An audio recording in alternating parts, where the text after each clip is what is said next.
y'all? Welcome back to my channel. She Read a Little with Natia. And welcome to my first annual 2024 Book Awards. Or should I say first annual Book Awards 2024. So I saw a creator, Haley Pham, doing this, and I thought this was a really cute way to recap a bunch of my books that I read this year. So right now, we're at 95 books for the year. Um, And yeah, so I'm on my last book for the year today.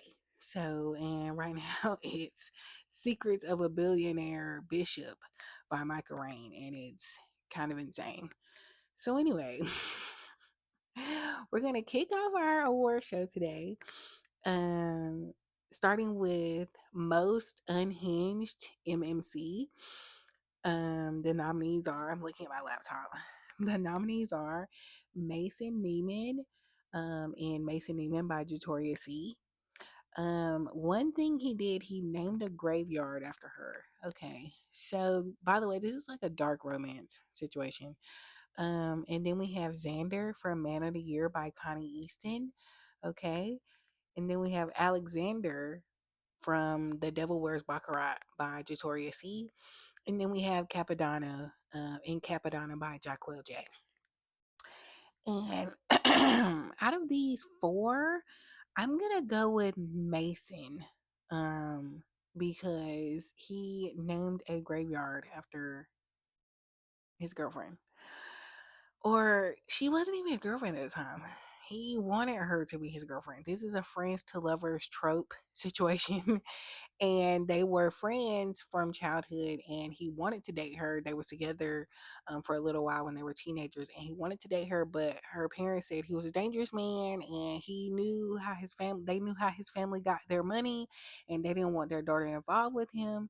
So he kind of spent like his whole life, their whole life, they're in their 20s still, but he kind of spent like majority of the time like watching her, being her best friend, you know what I mean, getting rid of her ex-boyfriends, I mean her boyfriends, so she could be his one day.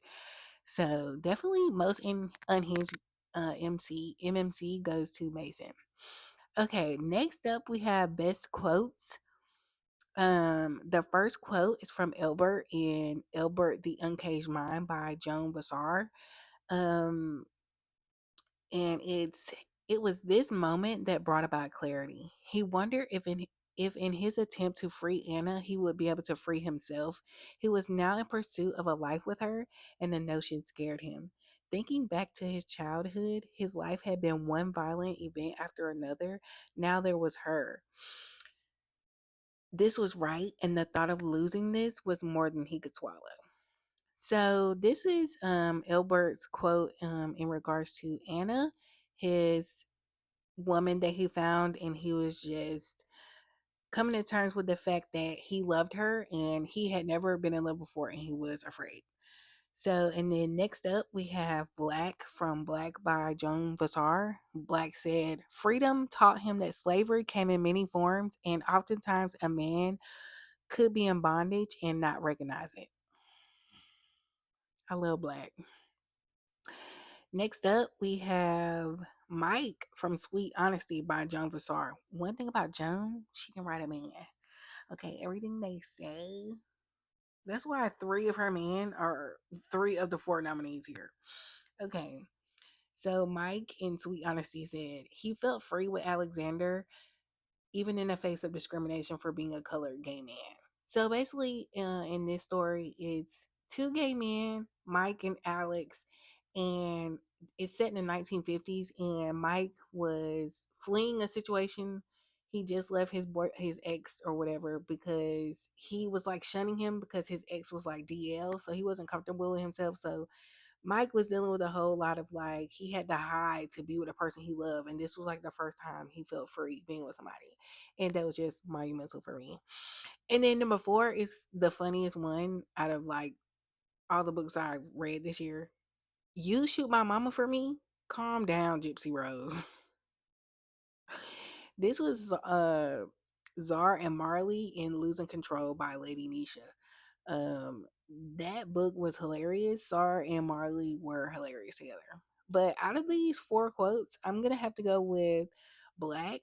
okay? Because he's black, okay? He is out of control. He speaks so much life into everybody around him, and he's such a leader. Um, he has so many good quotes. Everything he says hits. Okay, I just want to point that out here. Everything that come out of his mouth is constructive and loving and caring. Like, he hasn't put anybody down in this whole book, in any of the books. I'm only on book two. It's a 5-part series, and Black, everything he pop up and say is worth something. He don't open his mouth unless it's worth it. He's speaking life and love into everybody around him. So he gets the best quote. Next up we have best book banter. First up is Zara and Marley in Losing Control by Lady Nisha. They were funny. And then two, we have the Delgado brothers from the Delgado family series by Jacquel J. Um, the banter in all of those books was top tier between the brothers. And then we have How My Neighbor Stole Christmas by Megan Quinn. I really like that. I spent like the whole like half of the book laughing at them. And then four, we have Malachi and his brothers from the Great Huffington Berkeley Bread series. And for best book banter, I'm gonna give it to Zara Marley out of Losing Control by Lady Nisha, because literally Zara was so funny. He was the one who said, "Calm down, Gypsy Rose," when she was like, "Are you shoot my mama for me? Calm down, Gypsy Rose." He They were hilarious. Okay, so best love story. First up, we have A Worthy Love by A.E. Valdez. And then number two, we have Rugger by Gray Huffington. And three, we have Before I Let Go by Kennedy Ryan. And then four, we have Malachi by Gray Huffington. So Malachi and Air in that book. And out of these four, I'm gonna give it to Malachi and Air. This was such a sweet story. It's kind of like a reincarnation situation. Malachi's wife of a long time, they had a daughter, and she was killed in a home robbery. And he had a whole situation where he met Air, and she was like a reincarnation of his wife, and they just had a beautiful journey, and it was filled with so much love. I love Malachi, and he deserves everything good and full of love, okay? Because he is a very loving, caring, kind man, okay? I love him very bad. Okay. Next up we have best book boyfriend.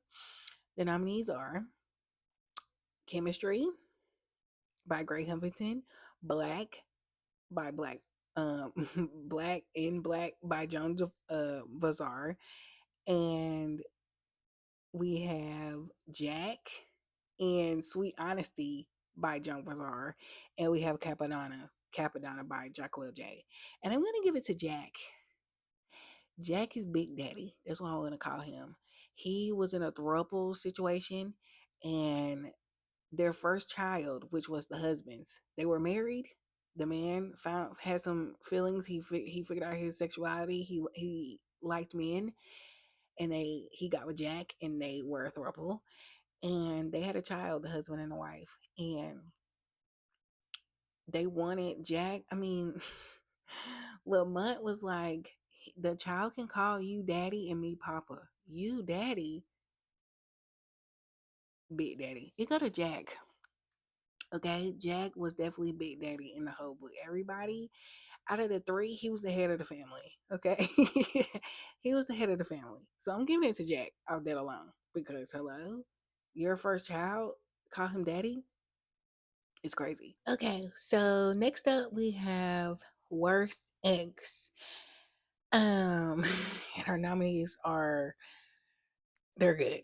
So first we have Scorpion Devon from, no, his name is Scorpio Devon, from Traumatized by Scorpio by Megan Rose. He was crazy and deranged. Then we have Jonte from Baker's Bully by Mishy Mish. Then we have Raheem from Rhythms Blues by Kimberly Brown. And then we have Arnold from Only for the Week by Natasha Bishop. All of these were terrible exes. These were top four terrible exes out of all the books I read for the year. And honestly, this was hard to narrow down considering like Arnold, like you married her sister. Raheem, like he was terrible. Um, Scorpio was terrible as well. He Something was missing here. But I chose Jonte from Baker's Bully by Mish Mish because when I say he just didn't stop, this was a two-part series, Baker's Bully, and he was insane. He was insane. Okay. Um, I don't even want to name anything because I don't want to spoil it for anybody. Um, But Baker's Bully by Misha Mish is definitely a must read and you should definitely check it out. Okay. It's definitely fast paced. I think I read both of those in like a couple of days or whatever. So it's definitely worth checking out. And John Tate isn't even like, he's supposedly like, is he a main character? I feel like he's like supporting actor in like a movie scheme of things, and his role in every he wouldn't stop. She couldn't breathe. So Baker's Willie by Misha Mish is definitely a must read. So Jonte takes the cake. Okay. So next we have Best Big Brother. I am a big sister. I am the oldest of two, so I feel like this would be a cute little category to show off big brothers. I don't read any many books with big sisters, so if you have any that you would like to recommend, please tell me. So most of the books I read are big brothers, so I felt like let's give a shine to the oldest siblings who be holding down for their family. So nominees are Capadonna by Jacquel J. And Capadonna is a twin, so his co-host would be Capone, but like Capadonna, like he's giving Big Brother. I think he is the oldest by like some minutes or something like that. So technically he is Big Brother, but he is a twin. But he's definitely the Big Brother. Then we have Chemistry from the Grey List series by Gray Huffington. And Chemistry, his role and how he pops in and shows up for his entire family. He has seven sisters. Then he has cut like he shows up for everybody. He's a very good big brother. And then we have Spawn Brackett from A Billionaire's Private Chef by Oshara. He's nominated because he is the oldest out of three, and his family is rich from his dad's company, and he branched out and started his own cybersecurity company, like made a name for himself, so to speak. He's his own billionaire. Even though he's an heir, he's his own billionaire without his daddy's money. Very good big brother. He doesn't have very good younger siblings, but he's a very good big brother. And then we have Ledge by Gray Huffington. He is a part of the Domino Effect series. He is also a twin, but he's a very big brother. He's a very good big brother. Okay. Um, so the winner out of those is Chemistry. He's my favorite. He is just so he has seven sisters, like I said, so he is like super loving and caring, and he's very real and honest with them. And the way he shows up, even in his situation, because he's like living in another country, because he's basically on the run. So, but even with that, the way he shows up for everybody is crazy. Okay, I love Chemistry. I don't want to spoil it for anybody, but Chemistry by Gray Huffington. So next up we have Best Plot. Okay, this is interesting. So Best Plot nominees are Ice Planet Barbarians by Ruby Dixon. Basically, they were kidnapped by aliens, this group of women, and the aliens from this planet kidnapped them and took them to this other planet, and they like crashed or something, and then they crashed in another planet, and the aliens from that planet, they found them, and it became a love story. I don't know. You should check it out. It's a very interesting read. It's definitely alien and girl situation. So I really enjoyed that. And number two, Secrets of a Billionaire Bishop by Micah Rain. I just finished that today and added it to the list. He is a bishop, and the book is like 150 pages, and every single page is very insane. It doesn't stop. I don't know where he came up with this. I thought it was going to be like, oh, a cute little messy pastor situation. No, it's like Greenleaf, but like on crack. I don't even understand what's happening in there. So he's one of the nominees for Best Plot. Number three, we have Patient by Alex Michaelides.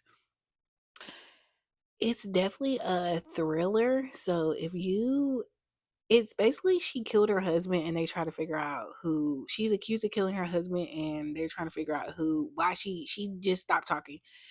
They caught her red-handed, him dead, her with a weapon, and then she went silent and she ended up in jail, and they're just trying to figure out what happened because she never said what happened. She just got caught red-handed situation. And then we have The Coldest Secret Ever by India Ray. That was quite insane. Okay. That was insane.